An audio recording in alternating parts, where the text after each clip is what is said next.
To get started.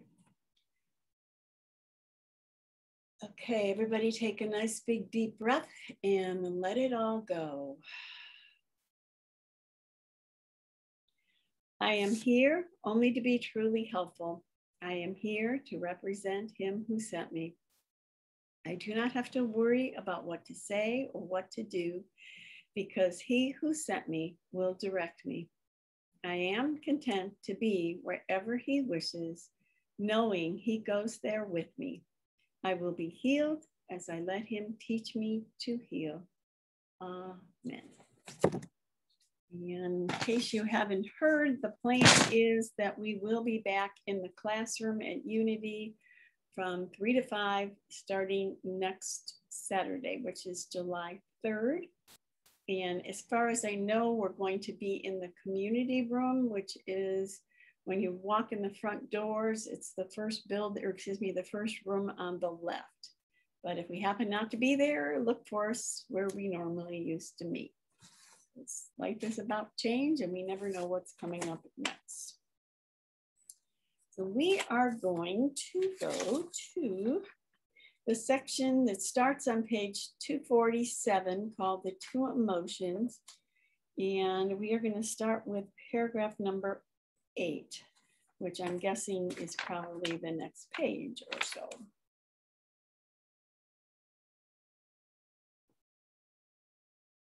It's the paragraph that starts with vision depends on light. All right. So, vision depends on light. You cannot see in darkness, yet in darkness, in the private world of sleep, you see in dreams, although your eyes are closed. And it is here that what you see, you made. But let the darkness go, and all you made, you will no longer see. For sight of it depends upon denying vision. Yet from denying vision, it does not follow you cannot see. But this is what denial does, for by it you accept insanity, believing you can make a private world and rule your own perception. Yet for this, light must be excluded. Dreams disappear when light has come and you can see.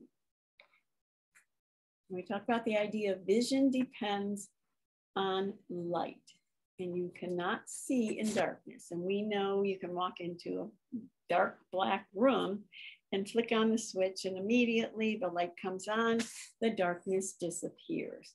And from the perspective of the Course, we're either experiencing life through the light or we're experiencing life through the darkness.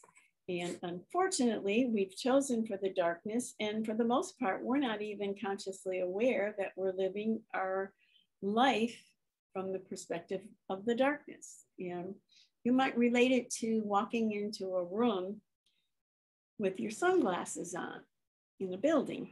And so literally everything and everywhere you look and turn, you're going to see a shaded world. It's not going to be as clear and precise as it actually is. And when you take those glasses off, then you will see clearly what was there all the time. Yet in darkness, in the private world of sleep, you see in dreams, although your eyes are closed. And this whole idea of being in the darkness, and it's our private world of sleep, as the Course speaks of it. When the Son of God remembered not to laugh, he fell asleep. And even in the Bible, it talks about that Adam fell asleep, and there's nowhere in the Bible where it says that Adam ever woke up. So we are in the process of waking up. But in order to wake up, we have to become aware that we're sleeping, and we don't get that we're sleeping. We believe our nighttime dream is sleep time and our daytime dream is awake time. But from the perspective of the Course, nighttime and daytime dreams are equally, we're asleep to the memory of what we really are. And it is here that what you see you made. And of course, again, is extremely adamant with the word usage of what we see in the world after having chosen for the separation is what we made. And much like this chart, when we were aligned with oneness and God, we got all the attributes that God had to share with us and we were freely given us. But when we chose the experience of separation, we then had the experience of there's a me and a God, and then eventually a me and everybody else in the world. And we live in a very separate, personal, private dream of which guilt, sin, and fear, death, projection, and differences are the reign instead of joy, peace, love, and oneness as it is when we choose for love.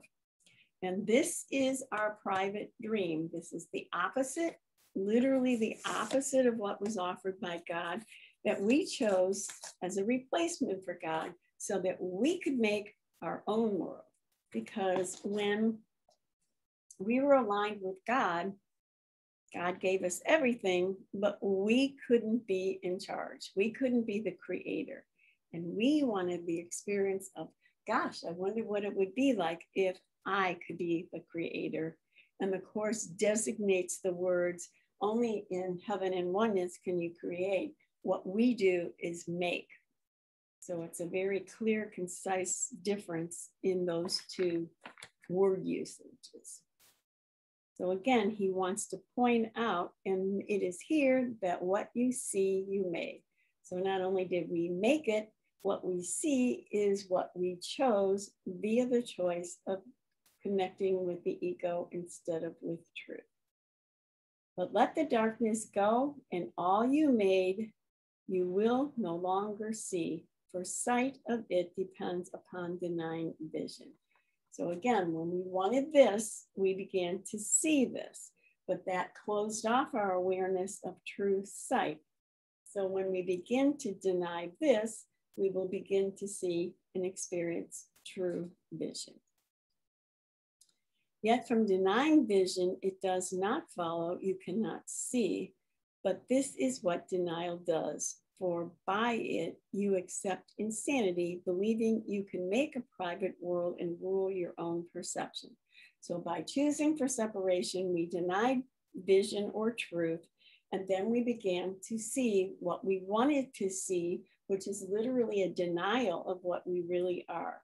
And again, we not only closed off our memory of who and what God is, we literally closed off our memory of who we are. Because we're the Son of God or the effect of God. And when we chose for separation, we chose the complete and absolute opposite of that experience and have lived in this experience ever since.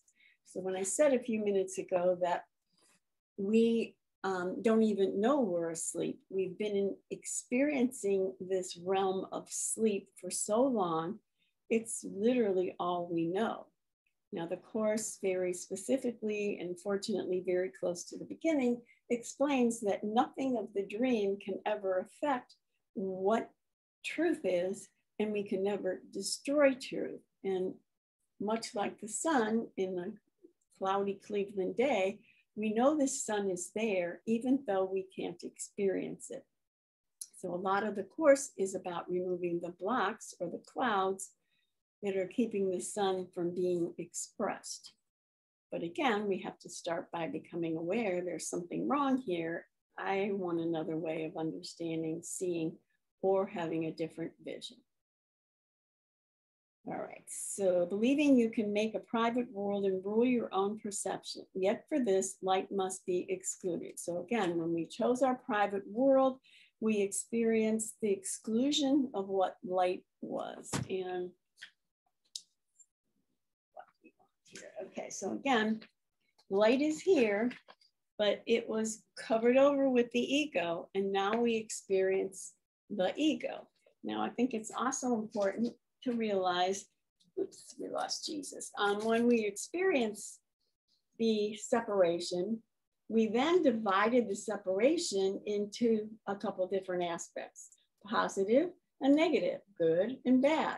But in truth, all of this is still part of the illusion that keeps us from understanding and seeing what true vision is. And Jesus was over here. I don't know, he slipped away in the night. So anyways, but what the Course and Jesus are always inviting us to become aware that we have to release from all of the dream, not just the positive parts of, or excuse me, the negative parts of the dreams. And certainly I think when we first begin working on the Course, we're going to be much more focused on the things in our world that are very negative or uncomfortable. But as we continue to process through the Course, it'll dawn on us that anything of form or the illusion is material for healing, because it's all part of what keeps us connected to the world instead of what true vision is. And along with that concept, I think, you know, one of the challenges we have is there's a part of us that doesn't want to let go of this little character called me. In fact, we don't want to let go of a lot of things, but me is certainly a big part of that. And the Course does very specifically state that you will not be hurled into oblivion or into the nothingness of which you are, because this is going to be a very gradual process of the little willingness that we take to shift over to our recognition of what truth is, so that eventually one day we'll choose for this, and it won't be a threat, it won't be fearful, it won't be any kind of a sacrificial experience. It will simply be, I want this more than I want this. And when we start out, we do the little willingness because we're willing in 1 second or 1 moment to choose, but we're not ready to jump in the pool with all pieces and parts. Marianne? Yes. So it's just being gentle with ourselves, that we don't want to choose love. We don't want to choose the Holy Spirit because we're frightened. Absolutely. So it's just, it's realizing how frightened I am and being gentle with myself and with the baby steps that I have to take on a daily basis to practice this Course. Exactly. And I would say literally any aspect of difficulty or harshness or resistance is really coming from our identification with the ego, which of course most of us are very attached to. But it's been my experience as I progress further and further into the practice of the Course that I am automatically become more and more gentle with myself. And I believe it's because the layers of and the depth of the guilt is starting to diminish because of the choices that I have been making for a considerable length of time. And that slowly I am much more gentle on myself just naturally. Yeah, I just came off of probably about a week or so, maybe 2, of just intense fear. And one of the things I think that, you know, coming out of that taught me or showed me was how frightened I actually am. So it's helping me to do that. Like you said, it's an automatic thing. I'm not sitting there deciding, well, I think I'm going to be gentle on myself. Yes. It's just something that occurs. Yes. And, you know, that's to me a lovely affirmation that I'm making some progress in this Course. And it's, as you just said, I just came off of 2 weeks of, it's not that doesn't continue to happen, but there is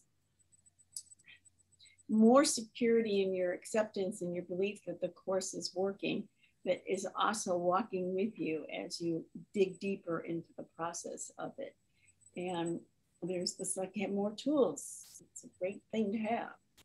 And I would have to say, one of the things Ken would say very often is be gentle, be gentle, be gentle, be gentle.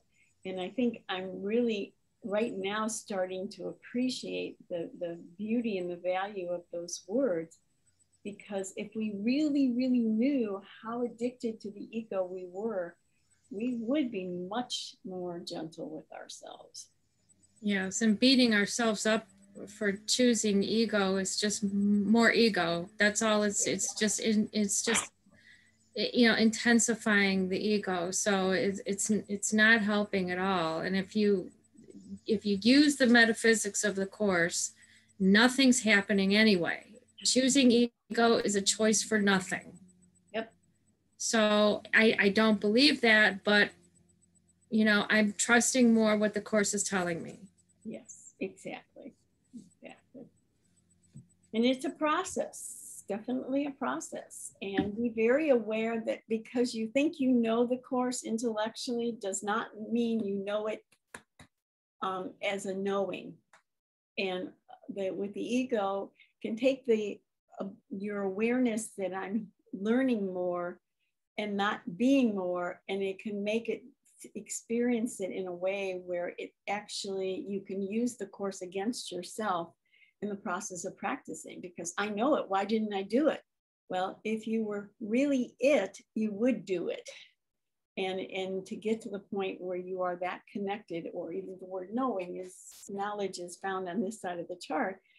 When I know it, I will live it. When I intellectually understand it, I got a long way to go before all those pieces line up. And it is a process, and sometimes it's not fun, but we need to keep working on being gentle to the best of our ability and keep on keeping. Well, we can't get there by denying the ego. No. I mean, that you can't, and that's really what I think that's what, you know, our habits have been, that if I just ignore what the ego is telling me, then I'm free. And then so it's a process that we of like letting go of what the ego says, asking the Holy Spirit. And we can't really do that because our ego is what's working us in that respect. So it's not an illusion at that time. I mean, even if it's all an illusion, we haven't reached that point where we really can see it that way. We see it as an obstacle. And so then that's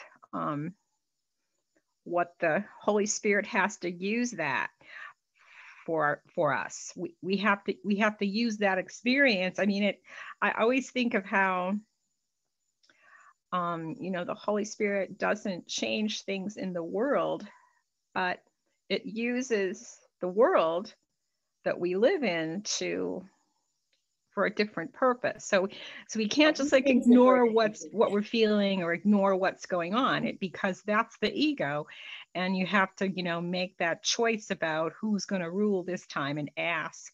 But you really can't even choose that, because you have to just say, I don't know what this is for, and I don't like this. And, you know, it's kind of like you then learn that it really wasn't much of anything, but it seemed like a whole lot when it was happening. And you mentioned the idea of resist not evil, and that statement is actually in the Bible as well. And the concept of resisting evil represents that I believe evil is there and I have to resist it. So I'm already actually diving deeper into the water that I want to release myself from. And the Course is very adamant about being totally brutally honest with yourself of exactly where you are, and, you know, asking us to observe it from above instead of as the character in the dream of, yes, of course, characters in the dream are going to act out of this if they've chosen for the ego. It's literally a no-brainer. It has to happen that way. And when we can do that more and more frequently and not resist it, not pretend it's not there, or, you know, all the many ways that many aspects of spirituality have spoken of, and simply, you know, really walk through whatever experiences we're having. And I will add, you know, there's probably a time and place for everything, and there's certainly, we're not always ready to walk through it, and so we do the best we can until the day comes when we can walk through it. But ultimately, to resist it is actually making evil more real. So I think the biggest question that I hear in myself, as well as other people I know, is when things are going the way they don't want them to, they feel they have no recourse, and they keep saying why, and they keep saying it's their fault, or somehow they keep having to refer back to what they did before and why this is karma or why this is going to happen. And it doesn't allow any freedom at all. It's like you have yourself in a straitjacket, and then you're asking why, and you've done it all to yourself kind of quickly. And the why is like, that's the part that nails it. Like, well, if you're going to ask why, then you're stuck. And so that's been the part of the course that has helped me, as I stopped asking why. I see, oh, this is why. Because, otherwise, if it isn't why, then I seem to be able to be loosened from it better than I was when I was asking why. What did I do to deserve this? That's a very famous question that I've listened to, from other people, and it's not about that at all. So that's the kind of like the spot where you can start to sweep out the ego. Otherwise, you're still stuck with why, and I wonder what I'm going to be in my next life, and I better shape up and do this and that, or I'll have to carry all that with me. Yep. And there's actually a really cute place in the course where it talks about that asking why means you believe it's real. And so the asking really isn't to get the answer. It's just to go deeper into the illusion, which I don't remember the exact words, but something along those lines. And it appears that asking why is a very practical question, but all it is really a decoy to keep us stuck in the illusion more. And I can remember once getting the awareness that it's like being lost in the forest, and you're sitting on a stump, sitting there, why did I, how did this happen? Or what am I doing here? Instead of getting up and starting to find your way out of the forest. And it's a very tricky aspect of the illusion as well. And it's also like, it's all about you. There's no God there. You're the one. You did it. You're in the forest. You did it. Why did I do that? Look I saw all the things I did that led up to here. It's just like having this roadmap after the fact for disaster. And there you are in the disaster, and you have the map, but what good is it then? Yep. And I think that's, to me, one of the reasons that workbook lesson number 5 is so valuable, because you really stop and read that where it says, I'm never upset for the reason I think. Then if I don't even know what the problem is, how could I ask why about it? How can I ask, or how can I figure out how to answer the problem or solve the problem? It's here because this is where I brought myself, because this is what I wanted. The question then is, how do I get out of this? Show me who I really am, instead of trying to figure out this way what's going on, because I don't have the answers to be able to figure it out anyways. So if we can really sort of like wipe the slate clear every time something comes up and start with, I don't know, you keep telling me you have a better answer than I do. All right, I'm willing to find out what your answer is. I think just even a moment of self-forgiveness, awareness of, I don't remember doing this. I don't, then so if you're there, what are we doing now? Help me now. And it does refer to the situation you're in. It does refer to the ego. You start there, sure. Yeah, it can't not be about the ego when you're stuck there. You're stuck in your own idea of how you think it's supposed to work. And I guess it's a huge leap of faith to sit quietly and say, if there was a God someplace, maybe you could help me. I don't know what to do next. I guess that's how you kind of put your toe in that water and start to test that out. Yep. Okay, on to paragraph number 9.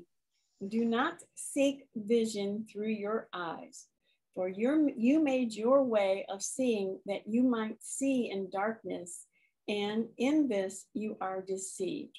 Beyond this darkness, and yet still within you, is the vision of Christ, who looks on all in light. Your vision comes from fear, as his from love, and he sees for you as your witness to the real world. He is the Holy Spirit's manifestation, looking always on the real world and calling forth its witnesses and drawing them to you. He loves what he sees within you, and he would extend it. And he will not return unto the Father until he has extended your perception even unto him. And their perception is no more, for he has returned you to the Father with him. So this idea of do not seek vision through your eyes, I'm just going to stop there for a moment. And the reason why is because our eyes, and if you think about us being robots, have been programmed by the ego thought system to see and do and act and hear and see whatever through the lens of the choice for the ego. So when he says, do not seek vision through your eyes, because our eyes have been programmed to see the opposite of what vision is.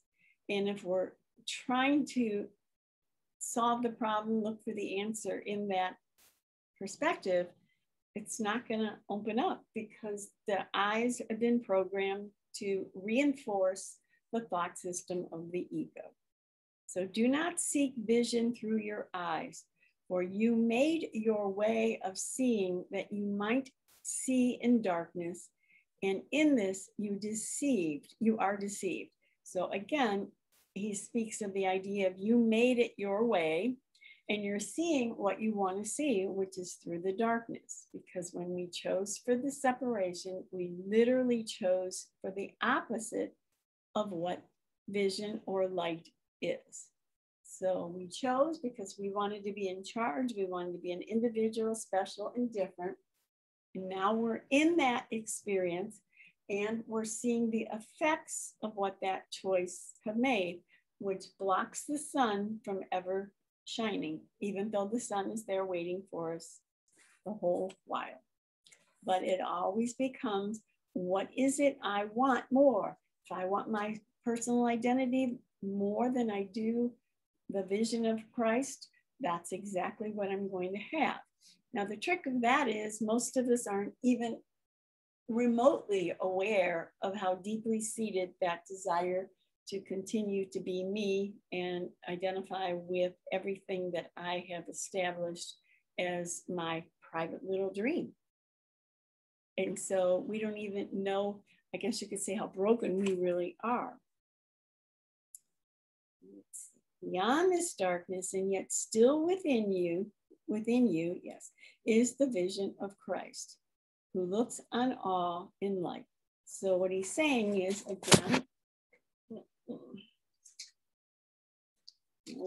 this is this solid darkness that we live in most of the time, but underneath it, hidden behind it, is that light, that vision, that truth that's always been there, has not been affected by the light. It's closed off the experience of the light as long as we choose to identify for the ego, but it doesn't do anything to harm or change the light. But we have to become aware of when we're associating or identifying with the darkness, so that we can be reminded to ask to see it differently, and eventually we will get to see what was under there the whole time. So I'm going to read that line again. Who looks, let's see, beyond this darkness, and yet still within you is the vision of Christ, who looks on all in light. And again, the only thing that can be seen and experienced from the choice of the Holy Spirit is the concept of light. So as we begin to ask in those moments of little willingness to see through the eyes of truth, we're literally cleaning off that you know, that window that's got all kinds of stuff slopped on it that's so thick we can't even see the light that's behind it. But every time we ask, every time we connect with, I want to see this differently, you're literally scraping off a little bit of the gunk so that the rays of lights will start to come filtering through. And when that happens, we may experience our life experience as though, wow, look at this thing that just showed up in my life. But really what has happened is we've simply removed a part of the block that's keeping us from experiencing what's behind the darkness. And as we continue to do that more and more, then we're going to experience that more and more. And it's not about seeing the world. In other words, let me take the example of Jesus dying on the cross.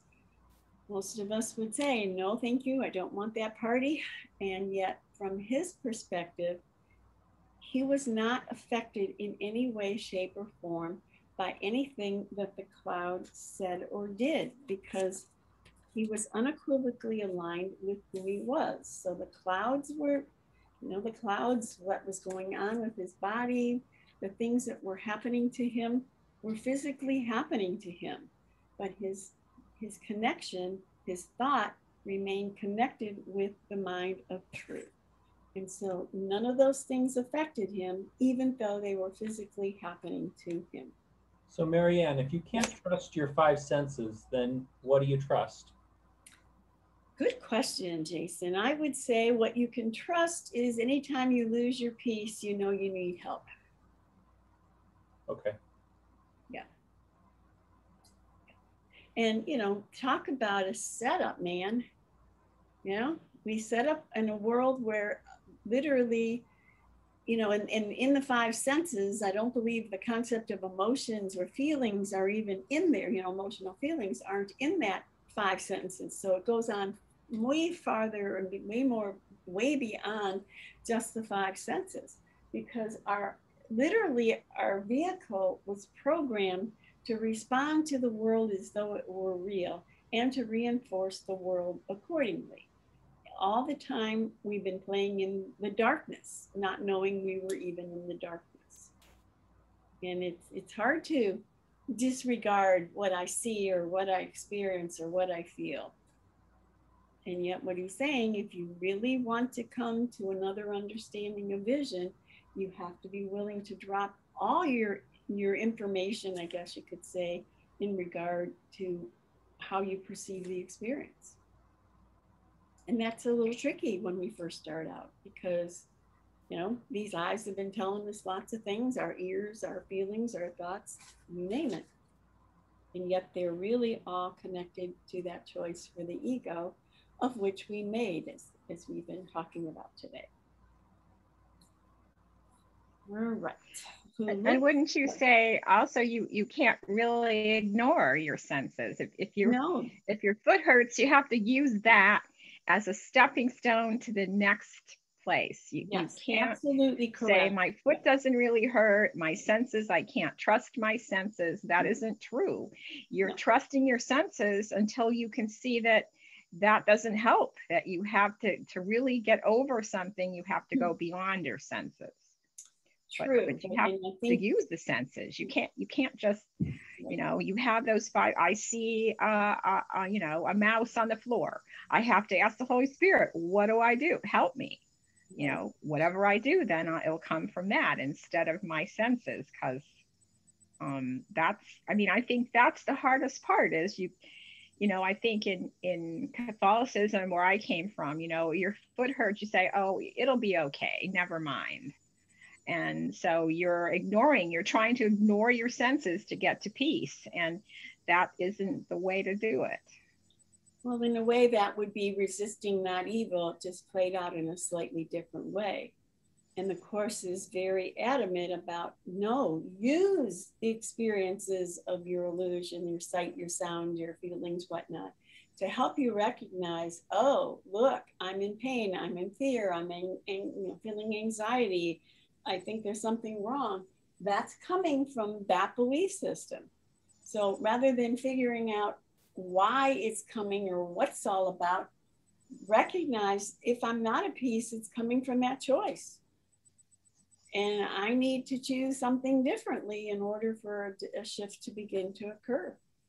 So start with whatever your real experience is. Don't you can't choose another foot. You can't choose another how's your foot? I guess you can at some point, but whatever the Holy Spirit, and it's always going to be different the way the Holy Spirit guides your choice away from or through the ego's definitions, through, like, the ego says this, well, help me, Jesus. How can you help me with that thing my senses are telling me? That's like that, that's where the passion has to come in. Like, you can't just sit there and go, oh, ho hum, my foot hurts, or it'll go away if I sit and pray long enough. Well, if you ask, it may not go away. I don't know. It just has a different, whole different outlook. Yeah. And again, if you filter this through the perspective of the of the crucifixion, in regard to Jesus wasn't praying away the story that was happening. He was praying, show me who I really am. It's very different, even though they may almost sound like they could be the same. They're really very, very different. I'm not really ultimately, we don't really want to just make the world a better place, because the world isn't real. Why would I want to make the world a better place? If my other choice is to realign with what is truth, so I will be forever connected with that. And again, we all have to take ourselves exactly where we are. And like it or not, most of us are still at a place. The truth is, I really want my world to be a little bit better so I can be okay for another few days here. And, I think it was Rose that commented to recognize how much I don't really want this course. I don't really want to mesh with oneness, because I'm afraid of meshing with oneness, with the understanding that I have with meshing with oneness is at this moment. All I really want is just someone to fix my world, tweak it a little bit so we can go on our merry way. And the course constantly hits us over the head and says, but if you want that better way, you really have to be willing to drop what your investment in what you think anything is. And if indeed I'm never, ever upset for the reason I think I am, which the course is saying, then I don't even know what the problem is, or I could never figure out what the solution was. Because how could I solve a problem that I don't even understand what the problem is? So that's, yeah, go ahead. Go ahead.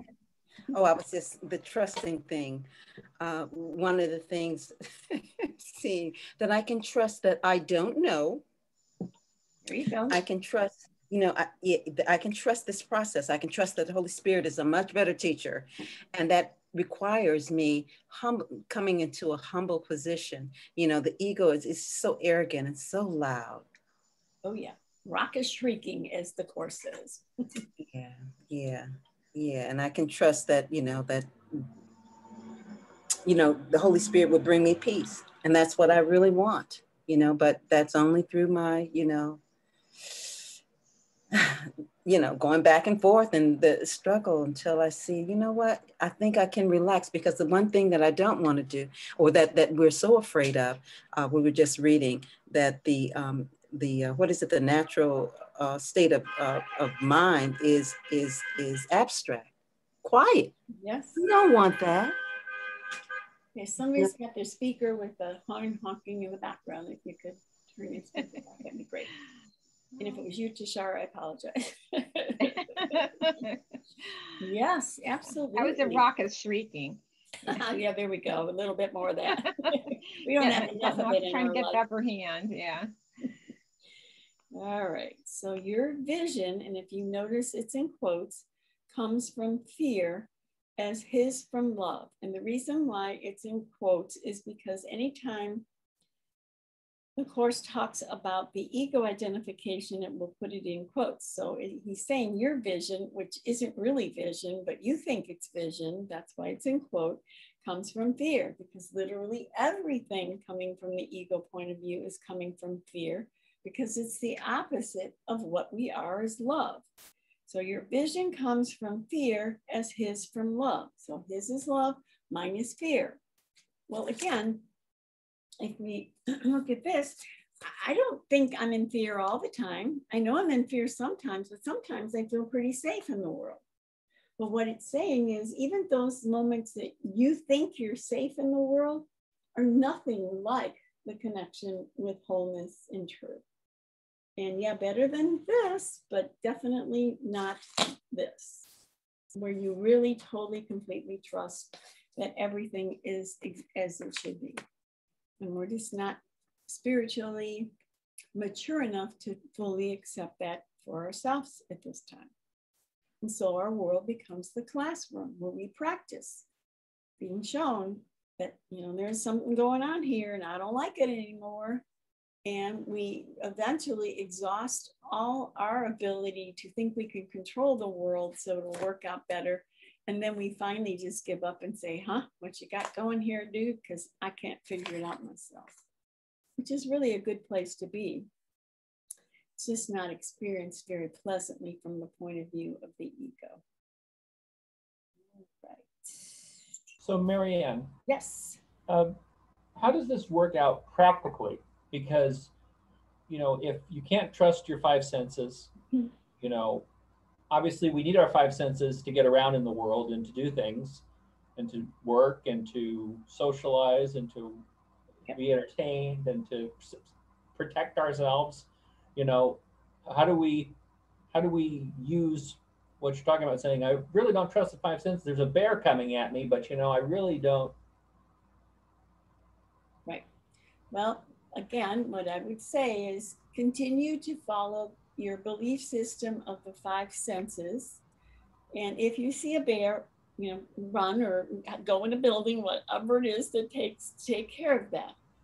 But anytime you become fearful, anxious, uncomfortable, feel like there's something wrong, or any of those myriad of things, recognize I'm here because I want to be here, because I've chosen for the illusion of separation, and I don't want to play this anymore. I want to find out what your answer is. So, you know, I've given that experience of having your roof leak and, you know, water's pouring down in your kitchen. So you go get a mop and you clean it up and you clean it up and you clean it up and you clean it up. But eventually, if you want the rain to stop pouring in your kitchen, you have to go up and, you know, fix the roof, put on some tiles, get it taken care of. And then eventually you can throw away your broom or your mop, sorry. Same thing here. You keep doing what you got to do here, but you keep going to the roof, which is asking to connect with the Holy Spirit or have the Holy Spirit show you who you are. And eventually the roof starts to heal. It starts to get taken care of. But you keep cleaning up and cleaning up and cleaning up. But eventually you throw away the mop because it's no longer running down into your kitchen. And I think, you know, that's a good question and a really typically ego question because it does seem like, okay, well, the Course says I can't trust my senses and I should just throw this in the, you know, in the garbage kind of thing. But it's a very gradual process of coming to a real understanding of what that really represents. Marianne. Yeah. I want to throw my 2 cents in this too. Because just, you know, just from doing the practice myself, I've come to realize I don't trust my senses. And you come to that by realizing how often you're wrong. There you go. I mean, you know, I could see something in the road and I think it's a dead animal and I come up to it and it's just a plastic bag or something. So it's coming to like, crap, you know, and that brings me to, I don't know. I don't know. I like it. Yeah. Which is not, it's not, that's not a comfortable place for us. No, not at all. Not at all. And, you know, we have to continue in the back of our mind to be reminded, I want there to be a problem. I can't live without there being a problem. So one of the reasons why we don't connect very well with what you just got done saying, Rose, is because I don't want to be aware that I'm the one that is causing the problems to come forth. So why look there if I really want to continue to play in that? And that's basically what I was saying earlier. We have no clue of how deeply seated this thought system is and how much I really am terrorized of letting go of. Yeah, and it's you know, it's coming, I think, to my awareness a little bit more. Yes. Of how when I think I know it's causing, when I think I know something, it actually is causing me more pain. Perfect. Yes. You know, when I showed the picture of the iceberg, you know, we're like see a little tiny bit, but all of this is the subconscious hidden realm of what the identification of the ego is really about. So as I chip off a little chunk up here, another layer comes up to the surface to be examined. And as Rose was just saying, I'm starting to understand I can't even trust what I thought I could trust because it's lying too. And I think that type of an awareness starts to surface as we take the upper chunks off. Then the next layer is like, oh my gosh, that too. Oh, wow, I didn't realize that. And I feel very sure that wherever any one of us have come from the beginning of studying the course, where you're sitting now, you know you're further ahead. But when you're 5 years down the road, you're going to look back to today and go, man, I was pretty clueless back there. Because we can't access the depth of the layers that aren't ready to surface to the top. But as we practice, little awarenesses, like what Rose was saying, come to the surface like, wow, that too, wow, that's amazing. Yeah, I have a very small example, and it really didn't even involve me, but it was helpful for me to see how I don't have all the information. And you know, I have a friend who met my brother, and it was just, you know, like 10 minutes or something, and then he made a comment to me the next day that, boy, your brother's kind of aloof, he didn't make eye contact, blah blah blah. And you know, I kind of processed that for a day or so and realized my friend does not know that my brother has a hearing problem. And we were out in public, and it was you know, kind of loud where we were. And my brother probably behaved that way because he couldn't hear him. And here it is again. This was helpful for me. I you know, this is my lesson. And you know, here it is again. I don't have all the information, and every time I'm judging somebody, you know, I'm coming from stupidity because I don't know.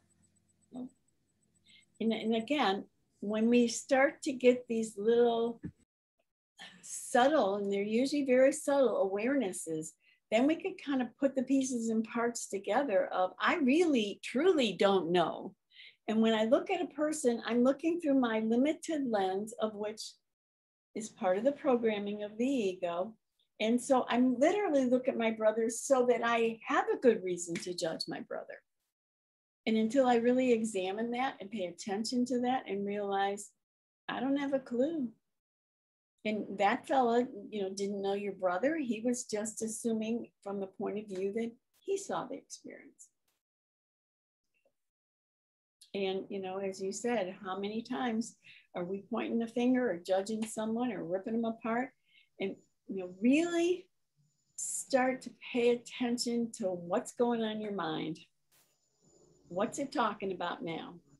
And any moment along that way, when you become aware, I'm separating, I'm comparing, I'm looking down or I'm looking up instead of that my brother and I are the same, those are beautiful moments.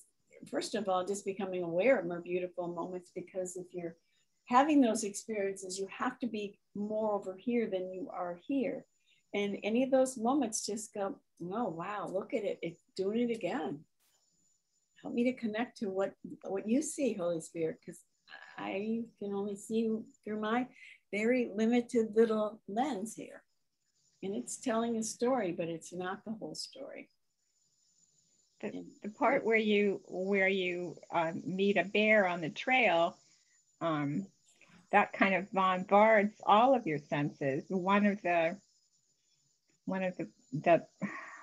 things people say that you should do is just play dead, which means you just say, I don't know what to do with this bear, and I don't know if it's going to eat me or what it's going to do. You know, I don't know whether I should run. I mean, there's your senses putting you, you know, through an enormous kind of thing where all you can smell the bear, you can see it, you can feel your life pass before your eye, whatever happens. But you won't know what to do until that moment, or not do. And that's just, I think that's a good representation of how, you know, that whatever happens, or if you're in an accident or something, you don't know what happened. You don't know if your legs broke. You don't know anything. And you have to trust the Holy Spirit, because you can't run away. I mean, there's, you know, and interesting that's, if you have to have that kind of an experience to wake you up to God, I guess that's how it's going to be. You know, I'm, you know, you're still going to have to ask the higher power what to do, or you're going to be frozen, probably, you know, get eaten alive, but then that's not real either. So, right. Anyway, the bear got me going. Oh, sorry. When you were giving the example of, you know, they often do say, if you're being chased by a bear, to just be still. And I energetically was feeling how difficult it would be to be still if there's a scary bear chasing after you. I mean, that's so anti who we are. And in a way, when we have a situation or an experience in the world where we insist that we know the answer, and we can stop in the just be still space of, I don't know the answer, I don't know the problem. The answer can then flow through. But it's when we think, I got to figure it out, I got to do it, I know the answer, and we're blocking the ability of that true vision to shine its light on us. And I guess we get eaten up by that experience then. Oh, big time, big time, big time. And in a way, you know, it's probably just as terrifying as that bear. I think that's, I mean, maybe that's, you know, maybe that, and the ego would say, you know, then that's a, you know, there's hierarchies of how scary it could be, but right. Yeah. That's, yeah, like, because you can't go this way, you can't go that way, you can't say yes, you can't say no, and you're stuck with that terror. And then that's what you have to use. That's what you have to use to bounce off of the Holy Spirit. You have to say, I'm terrified, help me. You have to use that. That's all you have. You have that piece in the world that you're dealing with that ultimately is an illusion. But, you know, let's face it, it's no illusion when you're experiencing it like that. You know, I want to say, you know, one of the things that Rose said in the experience is connecting with it, not going to war with it. Seeing in it that it's showing me something in myself and embracing it, just like meeting a bear or something, a dog or something. There's been experiences in meeting a dog and not knowing whether it was aggressive, going to be aggressive, and stopping and connecting and seeing that, wow, they're just as scared as I am. Yeah. And, you know, just holding that in that moment, just as I'm just meeting with myself. And it's a whole different atmosphere, energy in what I'm meeting with. Yes. Beautiful. Yes. Yes. And you'll have all your senses engaged, but they won't be one darn bit of good. And, you know, I think that's one of the beautiful aspects of unfolding in the process of practicing the course. When we can find that space, oftentimes you're shown that that person or that experience that we were so uncomfortable with, that person is even in more fear than we are. And that experience of maybe what might feel like attack is really their call for love, because they're terrified. And it's really beautiful when you have a flash of awareness of, wow. Whew. But as long as we're doing this, There's no way we can ever connect there. It requires one of us to stop. And then you can see that that's simply their call for love. Yeah, because just like me, he took it personally. You know, and it's coming from, once again, the ego's interpretation that I'm a piece of shit, and he couldn't pay attention to me or give me eye contact or whatever he was looking for, because, you know, I'm unworthy. Yep, absolutely. And I, you know, I can completely and totally relate to that. Indeed. Yeah. And we know that even just in a general conversation, if there's a lull in the conversation for a moment, it's like people are looking for something to put in that space because it's so uncomfortable to just be in that space. And the more that we become more and more connected, the more we're okay in that space. And the more we are in that space, we allow the flow of truth to come forth instead of whatever that thing is, and it can just flow through and an answer will come forth. And it's the resistance to that that keeps it fed and keeps it going. So yeah, it's definitely quite a process. Quite a process, because again, you know, with this chart here, you know, the ego just loves to have gunk. You know, I run to this, I run to that, I run to this. And to have it's the plane chart, to have a space of nothing is just totally foreign to our very being on planet Earth. What do you mean there's nothing I can hold on to? And yet when we can do that, it's such a beautiful space, because this is where the answer of truth comes in. It doesn't come through this. And yet we're so addicted to turning to something within our world. It's our natural flow.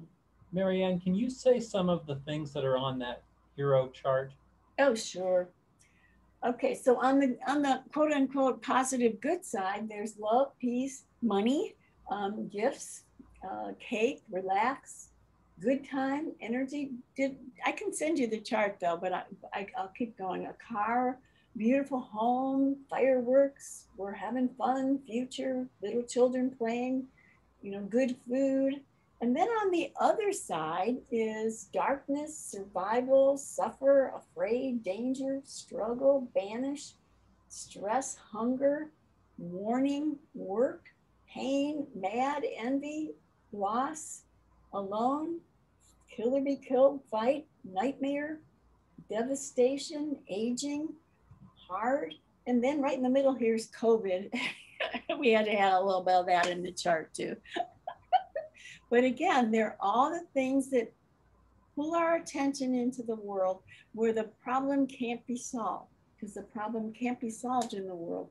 The problem gets solved in the mind of choosing the other choice. Right. Okay. Thank you. Yep. And do you have a picture of the chart?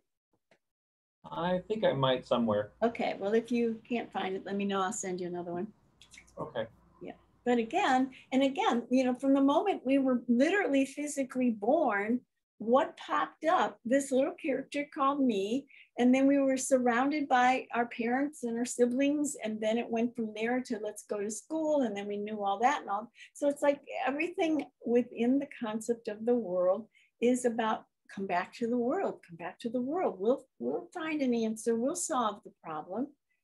And as we also know, as children growing up, it became our challenge. You know, you need to be a big person in the world. You need to find answers. Go find the answers in the world. And again, the world is supporting the thought system that we put into place. And then the course comes along and says, nah, just drop all that. You don't know what any of this is for. Don't trust your senses. Come on over here. We'll have a good time over here.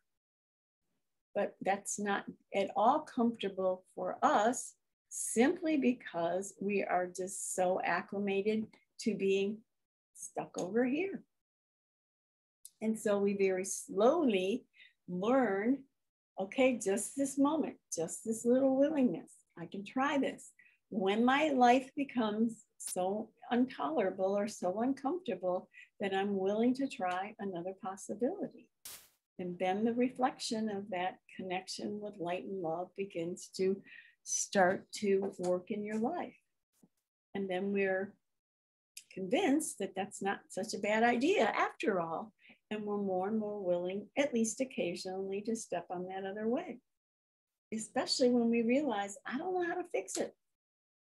Well, that's a huge start in the directions. I don't know.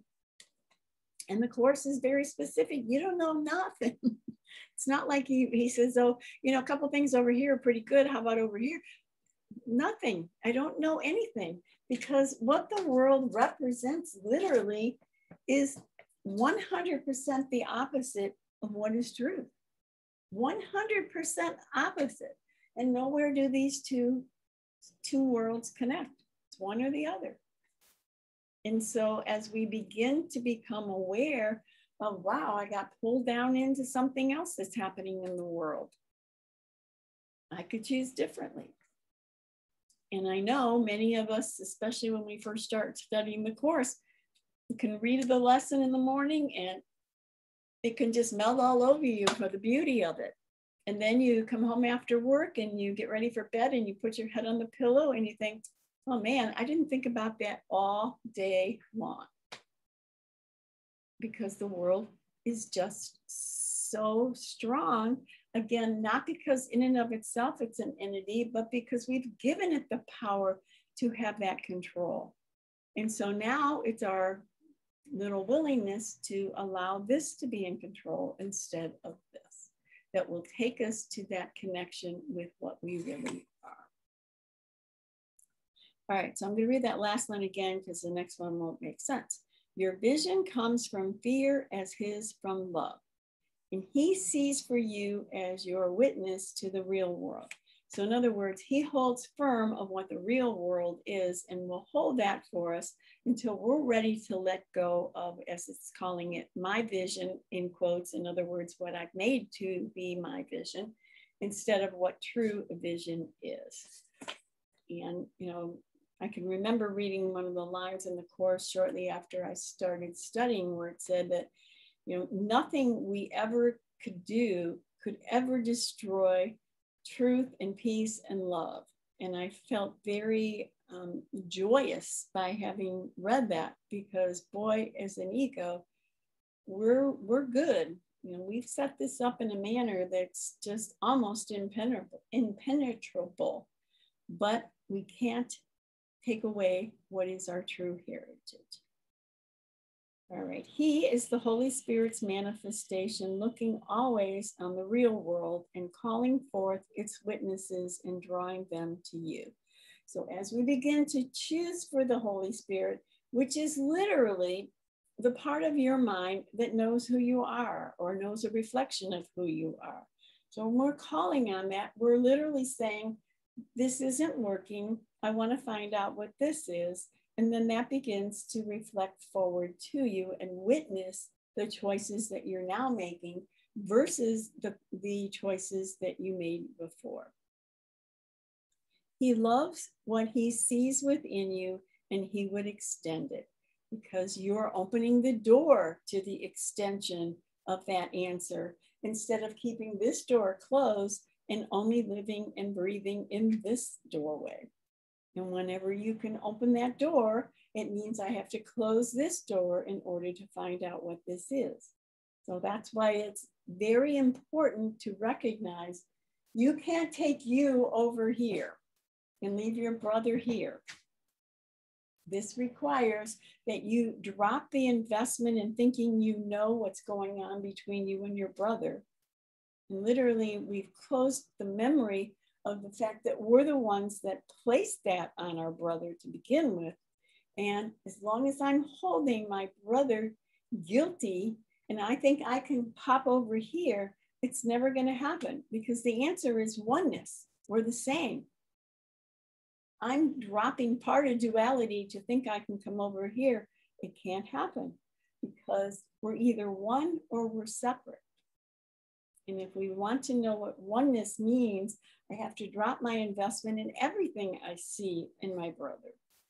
And it can be in subtle ways, like Rose was talking about her brother, or it can be in horrible, awful issues, Saddam Hussein, a Hitler. Well, I, as Mary Ann here, absolutely positively can't resolve how I could see my brother Hitler the same as me, because I've got this facade that I'm the sweet little innocent victim, and characters like that are the bad guys. But in truth, both of those characters are coming from the mind of separation. And in order to play the separation game, we have to have more than one. And I'm going to play kill or be killed with whatever the other one happens to be. Over here, we align with oneness. That dispels the whole dream of separation. And if we want to connect with this, I have to be willing to completely drop what that is. And then again, we will have the extension of that love that will begin to flow for our awareness. And he will not return unto the Father until he has extended your perception even unto him. So in other words, as long as I insist on being in the world of projection, I won't see this. But as I begin to let this go to come over here, then my perception will totally change. And again, Jesus dying on the cross, his response from the perspective of the Course was, teach only love, for that is what you are. I can't teach love over here, not the love that the Course speaks of. But when I'm aligned with this, that will automatically happen because I'm aligned with love. I'm seeing, experience, and being love. So only thing that can come from me is then love. And you all know my little story of if you squeeze an orange, what's going to come out? Well, what's going to come out is orange juice. Well, if you squeeze love, the only thing that can come out is love. So if any one of us can still be squeezed by anything of the world and something other than love comes out, it's represented, I'm identified with my ego. And don't take that personally. Take it as a realization. I must still have some of that darkness in me that I want to resolve, which means dropping this and asking for healing.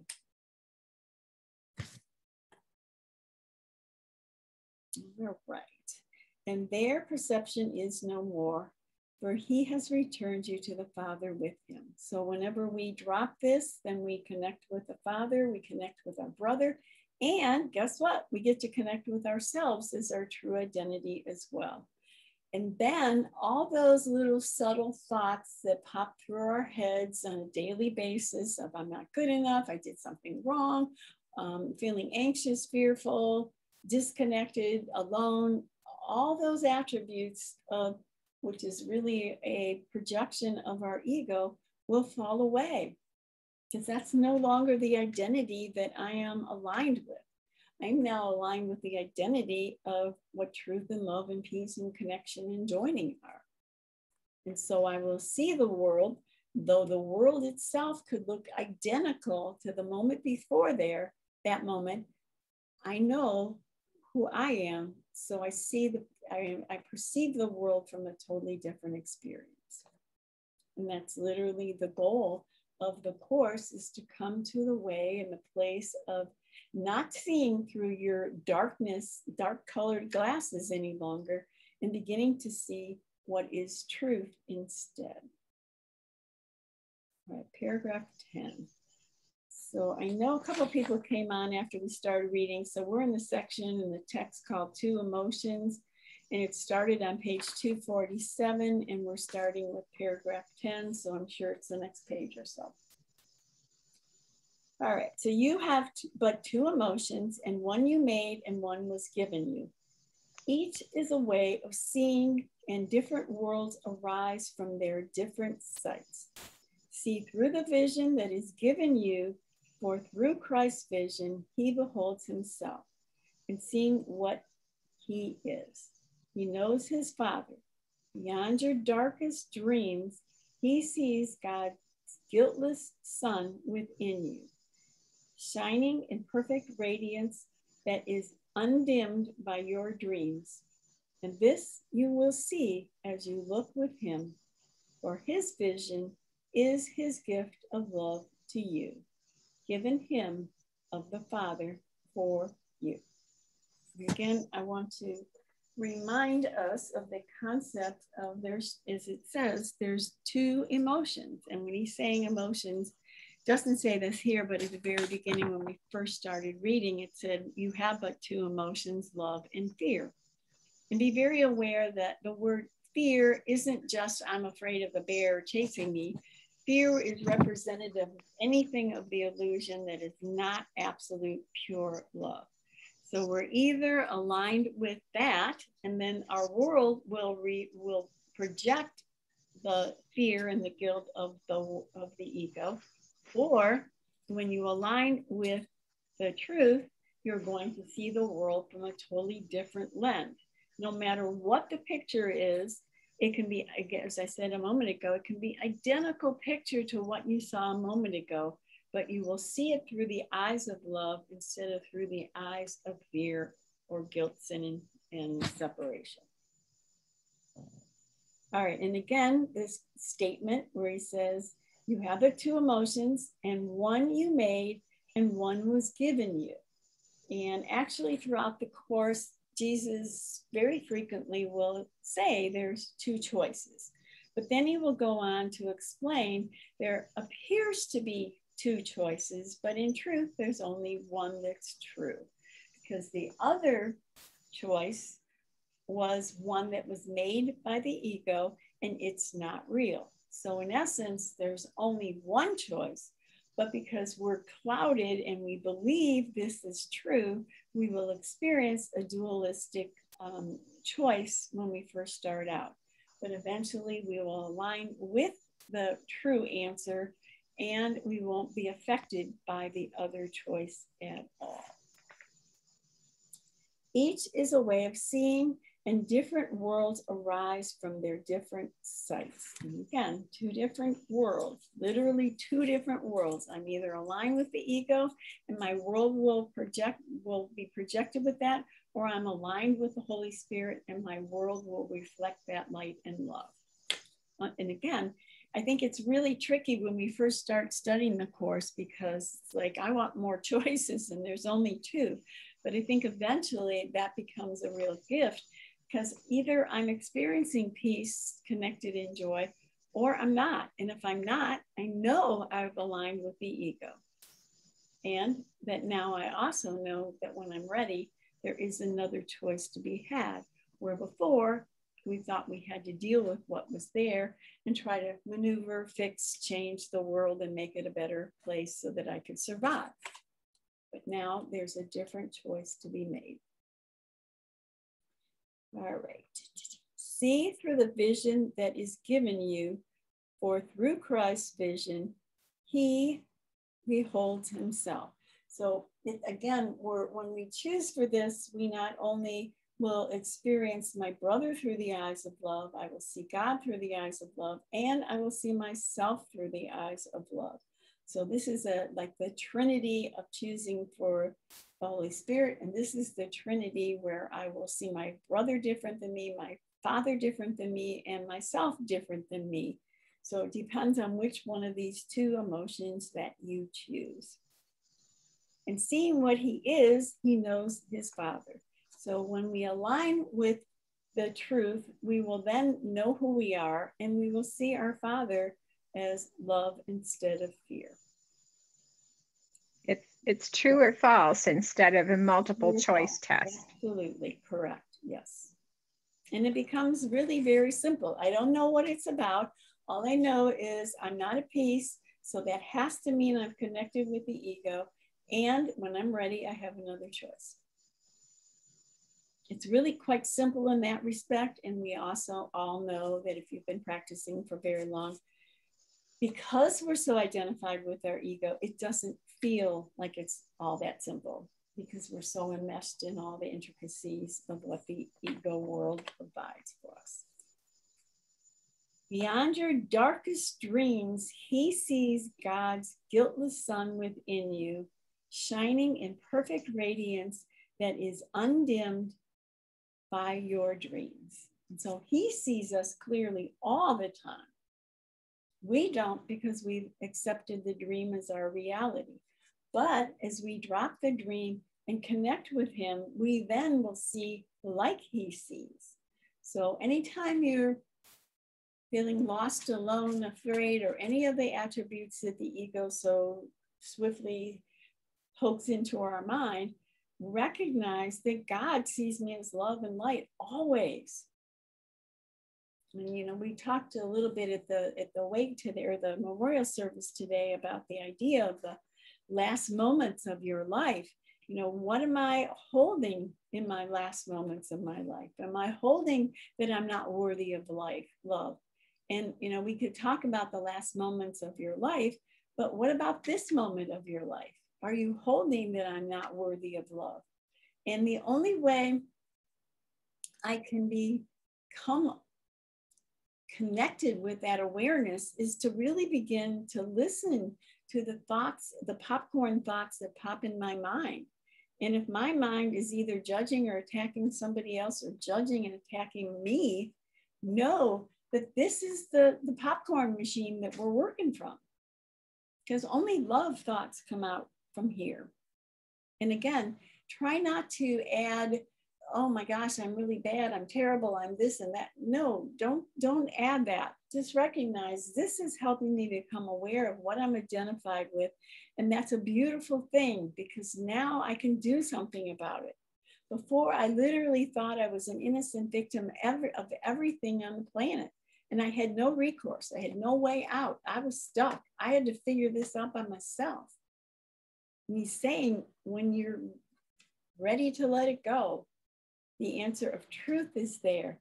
But understand that God sees us consistently through truth, and has always seen us consistently through that truth. And one of my favorite lines in the Course is a line that talks about the final judgment. And as many of us know, in many spiritualities or religions, you know, the final judgment is God's going to go through the list of misery that you've had throughout your life, and he's going to, you know, make check marks and X's next to your name. And what Jesus is saying in the Course is, the last judgment is you are love. You've always been love, and nothing has ever interfered with that love except for the belief that you hold in your mind. And it's always our belief, our thoughts, our connection with the ego that is going to continue to hold us here instead of here. It has nothing to do with God doesn't believe you're worthy, or any of those kind of ways of looking at it. It's because of what we hold within us, believing that we killed off God and we are not worthy of his love. And why should I go back there? Because he's going to do what I did to him instead of just love me. And I know most of you are familiar with the story of the prodigal son, where the son leaves, takes all of his goods and goes out from parties and does whatever he does. And eventually he comes back home and, you know, says, you know, you can just, you know, keep me with the pigs. I don't care. This is way better than what I've got. And instead the father says, let's have a party. My son has come back. And if you know the story very well, the other brother then says, well, how dare you? I've been here all the time taking care of you. Why do you give to him equally what you've given to me? And the reason is because the father only sees oneness. He doesn't see the guilt, sin, and fear. He doesn't hold that, because in his awareness, that doesn't exist. And so whether it was the brother that was afraid to come home, or the brother living with him who thought he was the do-gooder, both of them had issues, because they weren't seeing through the lens of we're all the same. Right. So again, God sees his guiltless son within you. He knows, he doesn't see our Halloween costume. He only sees what is truth within you. And he knows it's perfect, undimmed by what your dreams are telling you. And this you will see as you look with him, for his vision is his gift of love to you, given him of the Father for you. So again, that answer is always waiting patiently for us to remove those clouds of belief that we've held firm to since the Big Bang. And it's an awareness that I'm holding that is required for us to begin to slowly let that go. But use the experiences you're having.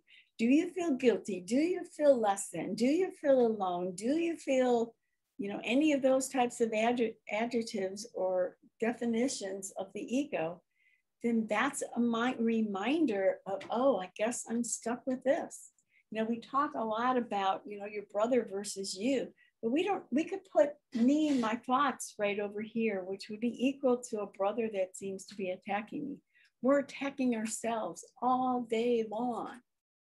Just watch or listen to the popcorn in your mind. We don't need enemies.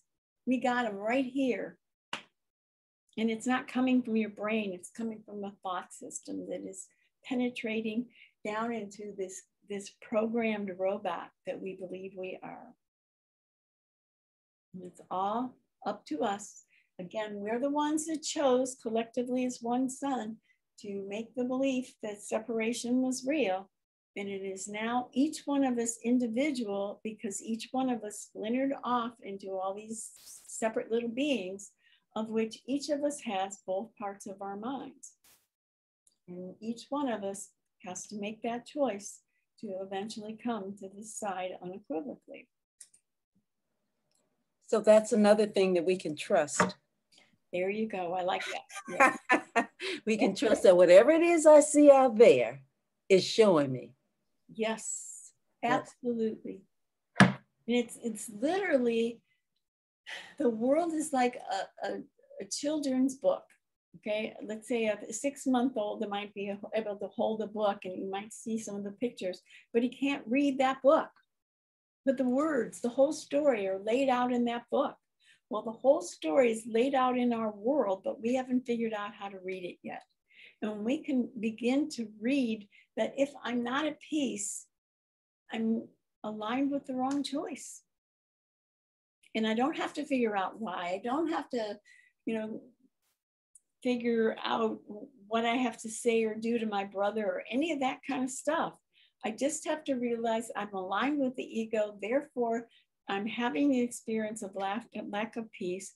And when I align to truth, then what comes out of my mind will come, or out of my mouth will come from truth. And if I need to say something or do something, it will be coming from the choice for that connection instead of the choice for separation. And again, this all got set up long before any of us popped into the world. We just seem to be an effect of what we popped into the world as being, but we're the ones that actually set it up before we popped in. But our experience is only this is reality.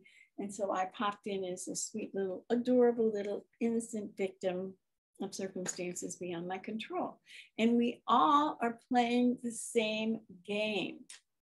I mean, when Rose was sharing that story, the person that was observing her brother is looking through his limited lens, just like each and every one of us are looking through a lens of limitation, because this is a world of limitation. We can't see the whole picture. He has the whole picture. But again, I can't hold on to the lack, the limitation, and the lie and find out what the truth is. I gotta, let it go. Then this can be revealed to me. Okay, paragraph number 11. The Holy Spirit is the light in which Christ stands revealed, and all who would behold him can see him, for they have asked for light.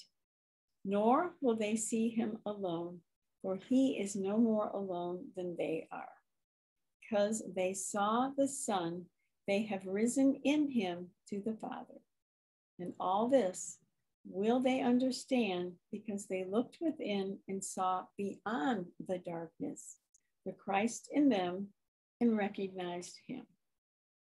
In the sanity of his vision, they looked upon themselves with love, seeing themselves as the Holy Spirit sees them.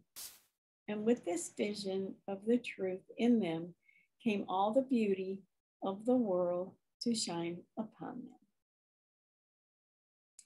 So again, the Holy Spirit is the light in which Christ stands revealed.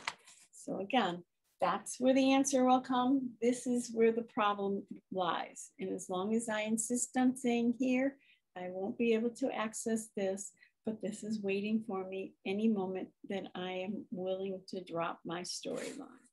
And you know, really, you got to give us credit. We got stories, man. We got good stories. We got stories we can prove. And we've got stories that go back to the time I was, you know, took my first breath. And we're good storytellers. And again, think about this. If we've been telling stories since we began, not having a story is going to be very uncomfortable for us. And that's really what this requires, is me dropping the story and allowing that unstory to take its place. But we got stories. They're a big part of who we are. And all who would behold him can see him, for they have asked for light. And again, we have to recognize aligning with the ego is aligning with darkness. All of it, even the pretty parts, are literally aligning with darkness compared to what true light and love is.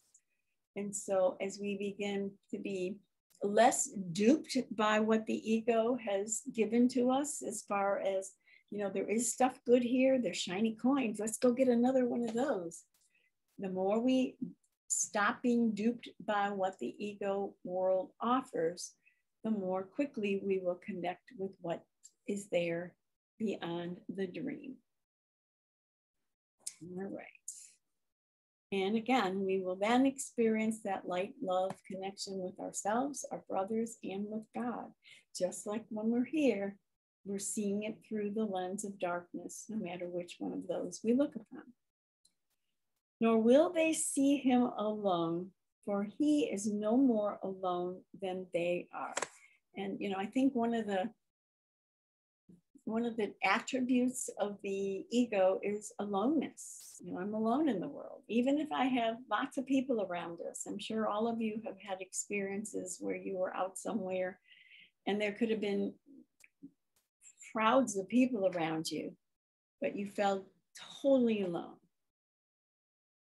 And that aloneness doesn't come from how many bodies are around me.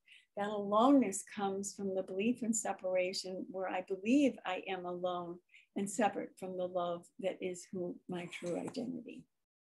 So anytime you feel that experience of aloneness, understand that, again, that's part of the attributes of choosing for separation. And that at any given moment, you can reconnect to that oneness or that love.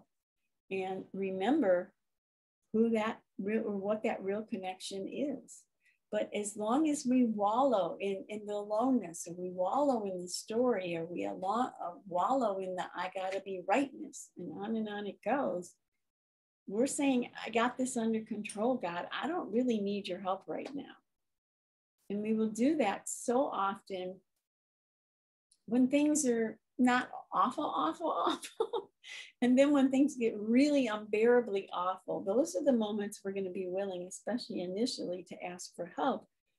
But eventually, even the slightest itty bitty sense of something's not right, we'll immediately begin to choose differently. And a lot of the training of practicing the course is to fine tune this to continue to choose more and more quickly. And it's really ourselves that suffer when we don't choose. And it's tricky because let's say I'm having an argument with somebody, and it's really horrific argument. And part of my mind says, you know, you could choose differently here. It's real tempting, you know, if I do choose, immediately what I then do is I say, okay, you know, show me why this is working. Come on, I need a response. I need an answer. I need a fix here. And it doesn't necessarily happen that way. The argument could be escalated, actually. But by doing that, you are putting more of your investment in the Holy Spirit side, and you're giving less to the ego. Even if you don't see that reflection of light that automatically pops forth, it's almost though you have to continue to trust that if I do what he's asking, that the answer and the solving of my connection with the ego is being healed. And of course, we're good little egos on planet Earth. If I push the button on my TV remote, I want the TV to pop on right now. I want results. Or I turn the oven on, or the heat's starting to come out there.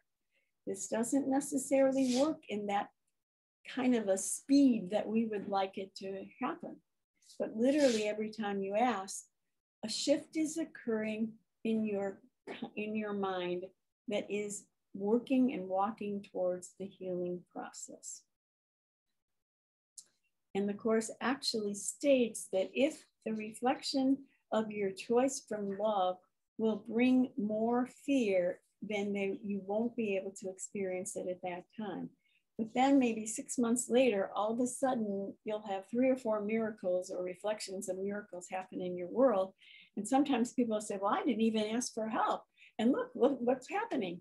But it's really as an effect of that choice that there's an opening where it's not going to create that fear for you at that moment. All right, so because they saw the Son, they have risen in him to the Father. So once again, as we keep asking, we're going to reconnect with the truth of who we are. We're going to reconnect with the truth of what our Father is.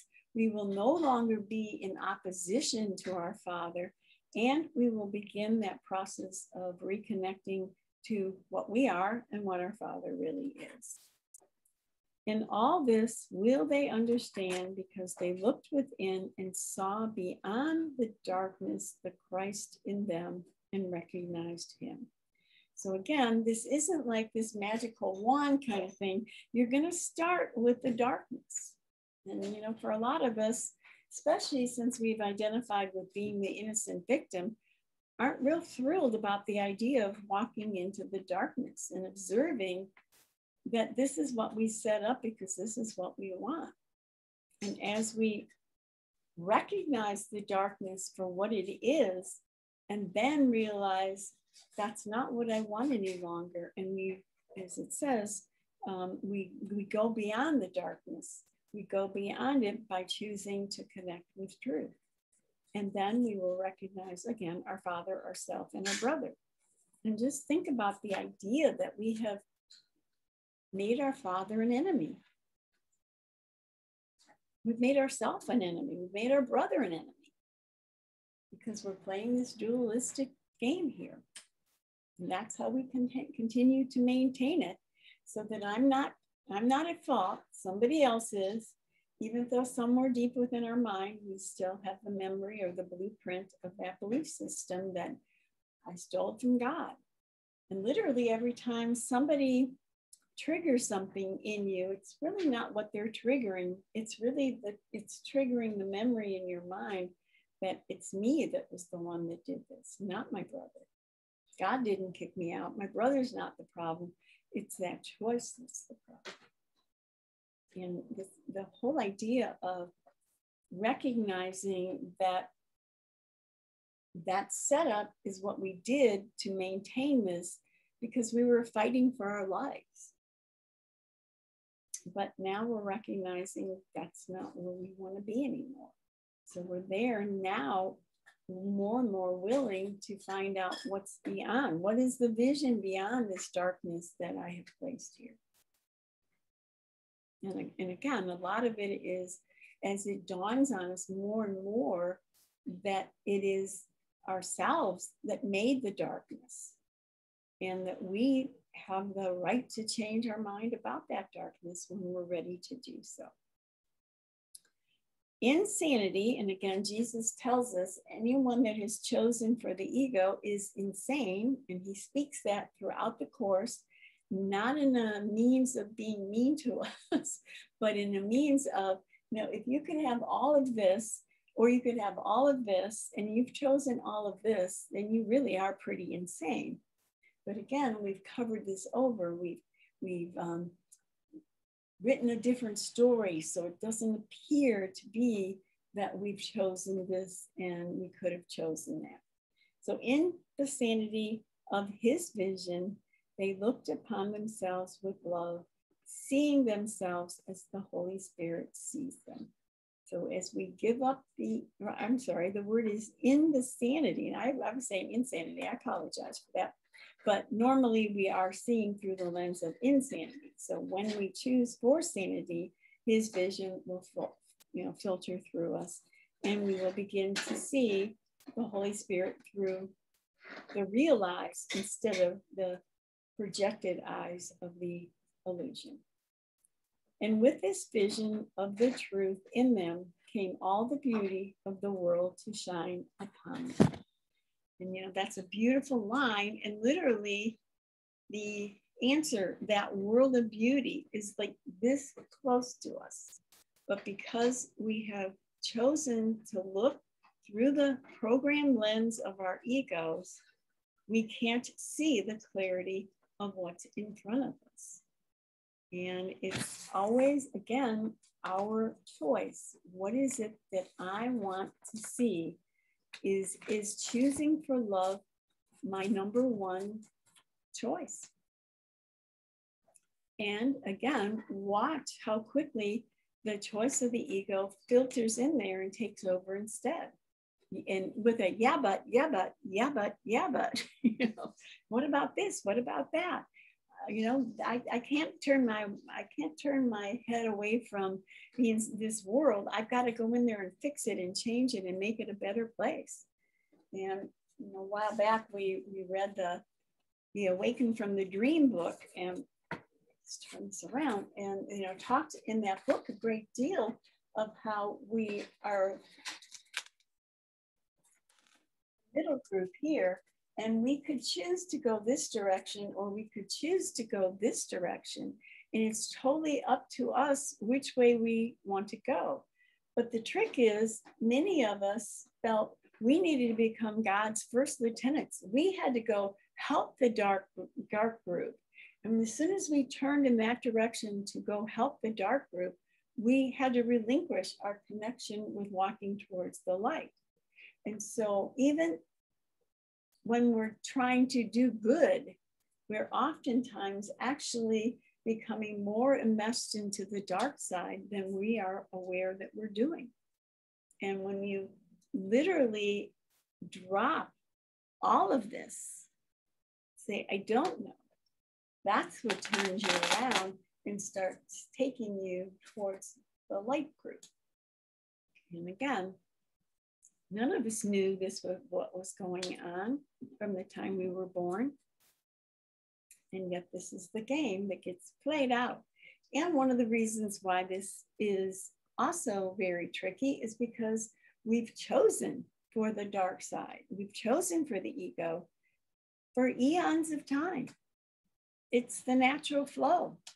This is my home. This is where I go. And the Course came along to tell us, that's nice. That's worked for you well because you wanted to be an individual and special, and that's going to bring that result. But as it starts to dawn on us that I really want peace more than I want the darkness, then the answer to that request came forth with the Course. And now it tells us a story we don't really want to hear, because I don't want to hear that it was really my choice for the separation that has brought this misery to me. And I'm used to pointing a finger at who the problem is. And I'm not all that thrilled of owning it's because of the choice in my mind, because I take it very personal. Like it's not them, it's me. And if I'm the guilty one, I must really be bad. And then we go through that cycle of insanity as well. Instead of simply realize we made a mistake, we can correct that mistake by choosing again. And I love that the Course comes forth and really explains to us that it's not about sin.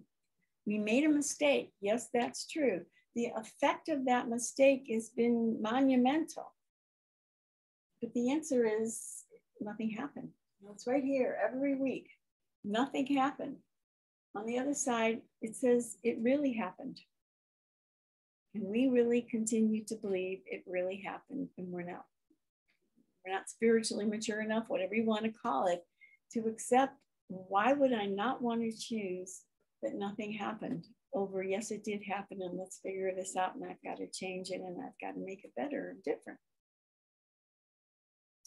And it's all up to us to make that decision. And he can't make it for us because he gave us free will to make the choices on our own. He can't come in and take that away from us. He holds this for us to make that choice when we're ready. Did you have something, Bob? You look like you have a question. No? You have that look on your face. Or don't you know how to open it? All right, so that's basically the idea of two emotions. And again, one is changeless and continual, and the other one is, is the separated part of us. And this is time and space. We've chosen time and space over eternity.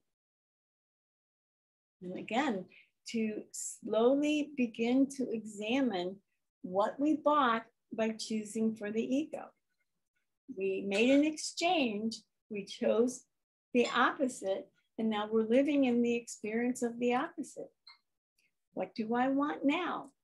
And as we come to those moments of our lives where we don't feel like we have control and we can't find an answer, those are the places where we're going to be more and more willing to let go. And then as we begin to become more comfortable over here and we start to see the reflection of love in our worlds more and more, we're going to be more and more willing to continue to choose, because that's the answer. Fixing stuff in the world is never going to bring a change. And it's tricky because I can be in a job I hate, quit the job and go to another job that seems to be better. But until I've healed my mind, it's going to project back into the world in some other form, maybe not the same form, but a different form. And then I'll get pulled back in another way. And until I experience the world from a place of total peace where nothing and no one and no experience takes my peace away, we've got work to do. And it's not Jesus with a whip. It's me deciding what I've chosen and what it's brought me, and questioning, is that really what I want to continue to do? Is that where I want to align to? And the answer is up to me. And I assure you, if you're waiting for your brother to change, we have a long wait. Because if you think about it, we're starting to have a little bit more of an awareness of how we can make a difference in the world. Our brother doesn't have a clue. So it's not likely that he's going to come forth and offer change. It's kind of up to us right now. All right, let's see what else we can talk about for 5 more minutes. Yeah, do you think, I'm thinking that in that case that getting chased by the bear might be the fastest track to enlightenment, because your options run out quickly. And yeah. Right. And also I'm remembering that when I think it was Richard Pryor he's a comedian, and yep, I know Richard Pryor. Had they were asking him about, I listened to an interview, and they were asking him about when he lit his face on fire while having some cocaine, what was his first inclination? And he said, oh my God. He didn't say, oh my money, oh my high. He said, oh my God.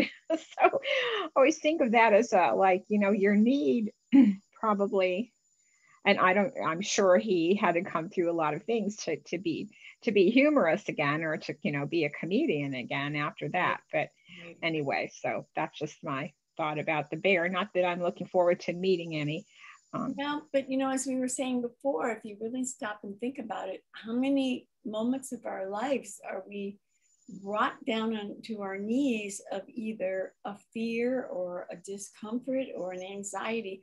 All of those are really no different than being chased by that bear. It's just that we put things in hierarchy, as the Course speaks of, and it literally says even the slightest irritation is the same thing as a raging terror. But we're the ones that have chopped it down in these little boxes and say, this one's, you know, a little scary. This one's really scary. Oh my gosh, that one's like way beyond. And so literally, as we continue to practice, we will tap into the subtleties as we go along, and we will begin to work through this process on a more and more consistent basis, because it's really no different than the bear, because I've lost my peace. And I personally, yeah, I mean, then it's just also that simple. To regain your peace is to recognize, like, I guess for me, it was more or less when I get ready to leave the house with my, you know, with my bag, with my phone and my glasses and all the things I need in there, that I would see myself getting frustrated, like, you know, kind of thinking, here I go, you know, with this kind of a heaviness. And I noticed then that that was my peace wasn't there. And that was interesting, because I just assumed, well, that's just what you do when you're getting ready to go. You get a little perturbed with yourself, and you get a little short with yourself, and, you know, the phone rings and you have to hurry up and go. And, you know, that was a definite kind of, you know, bear experience, or, you know, where I was the bear, I guess, then, you know, where I was thinking, you know, this just goes with the territory. This is what happens when you have to go to work and you get ready to go, and you're all kind of upset, and, you know, then you're on the way and you're okay. So I've noticed that my connections are a lot more smooth now, since I've noticed that that's, I'm like having a herky-jerky experience getting ready to go. And I can ask for peace in that moment, ask the Holy Spirit, you know, how do I do this? And I've seen that it's helped me, even if I don't always still have, or I attribute it now to my own sense of wanting to be mad, or having an excuse for being, you know, that I'm the victim of having to do things, which I guess is. And I think that's a very good point. Even those subtle little moments of anxiety that come to the surface, we usually will brush those aside and say, oh no, that's not important. So these big, important, very important things that I got to look at, but those are equal. And the Course talks about the idea of, you know, you're going to start with, you know, obviously the more negative things that occur in your life, but eventually you're going to put this across everything that happens in your life. Literally any moment that you're not at peace. I mean, I think it's freed up a lot of my energy around that. I don't have that. Yeah. I mean, I still will think, oh, now I have to do this, do that, do 3 more things, and then I leave the house. I have to have on my shoes and, you know, whatever. And that was like a chain I was carrying around my neck at the same time as going, you know, as choosing to go and work with the children or whatever, was giving me, you know, the sense of victimhood before that. And now that I see that as the way the ego works, I feel better. I feel like, well, I don't want to feel that way. And I can feel the other way if I choose. Yes. And again, you know, the choice for the darkness is so overwhelmingly filtered through every aspect of our beingness that we don't even know that that's not right. You know, it just feels like that's the way it is. Like you said, Andrea, that's the way it is here on planet Earth. But it's not the way it's supposed to be when you're connected with love. Yes, and that you don't feel like you're equal to that, or you feel like you're not allowed to be at peace in every moment. It's very, it's Sure. seductive. It's very seductive to blame it on someone else or your car or your, you know, all this and that. And so that's been a welcome understanding for me, a welcome thing where I see how I'm thinking, and then I can ask for help then, and be given that help rather than keep going, oh, boo hoo, I don't like this, and you know, like that, just kind of on this this little trip of, you know, nuts. I wish I didn't have to do this, or you know, it goes on, and it's you know, it's like a false lullaby, you know, gets you all hoofed up, and you're not going to be at peace with it. But you think if you just keep, you know, boo-hooing, things are going to change. Yeah. And also be very diligent in your, you know, if you're doing something, you're keeping busy and you're maybe having fun, or even if you're being miserable, you know, your attention is being pulled somewhere. And then when that's gone, really pay attention to that space where all of a sudden it's like, oh, the loneliness comes in, there's something wrong comes in. You know, really pay attention to that space, because that's really telling of when I let go of all the trappings of the world and I come back to my house, all that fear and anxiety just crashes down on us. And, you know, oftentimes it can be experienced as depression. And, you know, like, what's wrong with me? I'm alone, I'm afraid, I'm a whatever. And it's really all it is you're getting in touch literally with that space of darkness. And you don't know what to do with it, but it's there because we have chosen to play in that arena. And what it's like it sneaks up on you as a kind of a sadness for, well, what's next? Or yes. I think I have avoided that for a long time, because thinking, if I have enough free time, I'll be happier. It's a lie. It's a lie. And I don't. And then to have that free time, I remember having, you know, first of all, the Sunday afternoons being like, okay, I didn't spend the whole morning at church. Now what do I do? And yet knowing I didn't want to go to church, that wasn't going to fulfill me either. But yeah, that's true, that when you have that big emptiness, you know, or to call my son, or to just like try to fill it in with running around the neighborhood or whatever, is interesting, definitely. And there's the big bear. And here's the big bear. Yeah. There's my bear, giving it all. Yep. It's so, I wanted to say with the most scariest thing, I don't know. Yeah. And I don't know. And remembering just something, Ken said something about the holy instant and the way he defined it. The holy instant is that moment when I with something and I see that I don't know, and I say, wow, I don't know, and I'm glad, because the answers and what I come up with don't work and only scare me more. So yeah, just coming to I don't know and getting comfortable and waiting. Again, forgiveness does what? You know, that waiting that we're so afraid of, being in that waiting room, waiting for an answer. Does nothing. Yeah. Think of Harvey. It sits quietly and does nothing. And along with the idea of I don't know, there's also a couple places where it says I don't know who I am or what I am. So we factor those together and we're in big trouble. And Harvey repeated that today when we okay. He hasn't forgotten his course, even though he hasn't been playing. So Elvis was right. He was a hunk of burning love. There you go. There we go. That's a good aspiration. There you go. I like it. Why that was such a popular song, or why he was so popular. He just let it all out. Interesting. All right, I think it's that time. So I will mute everyone and we'll say our prayer, and we will then open up the class if anybody wants to play a little longer.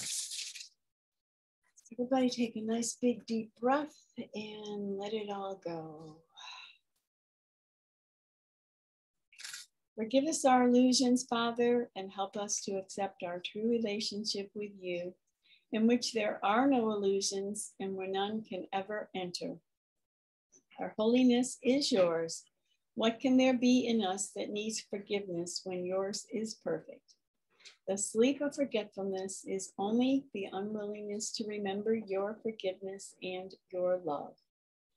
Let us not wander into temptation, for the temptation of the Son of God is not your will. And let us receive only what you have given and accept but this into the minds which you created and which you love. Amen. So I want to thank everybody for being here, and